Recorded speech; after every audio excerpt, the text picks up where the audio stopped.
The chime of a bell announced Elias's entry into the dusty antique shop, a maze of forgotten treasures. His eyes, however, were drawn to one object in particular, a haunting portrait tucked away in a dark corner. The subject, a man from another era, bore an uncanny resemblance to Elias himself, a mirror image separated by time.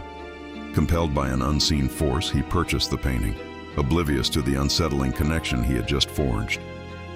Back in his apartment, Elias found the perfect spot for his new acquisition, hanging it on the wall opposite his bed.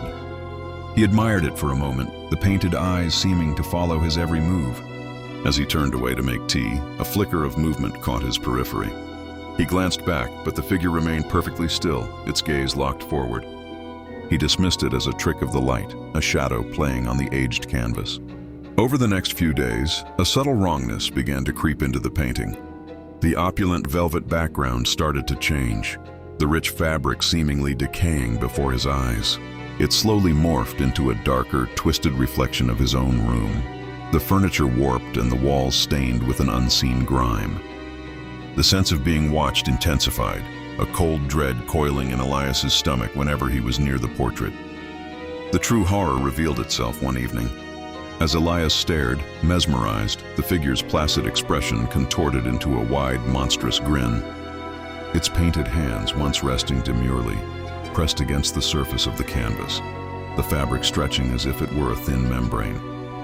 The knuckles whitened, the fingers straining, desperate to break through the barrier between its world and his. With a sound like tearing fabric, the figure ripped itself free from the frame, crawling onto the floor with an unnatural jerky motion. An invisible force seized Elias, dragging him mercilessly towards the empty canvas. He fought, but it was useless. He was pulled into the painting, his face becoming a permanent fixture on the canvas, frozen in a silent, eternal screen.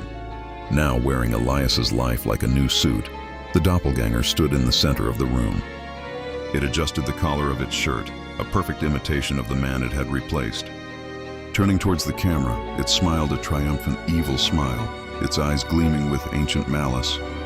A new collector was loose in the world, ready to find its next masterpiece.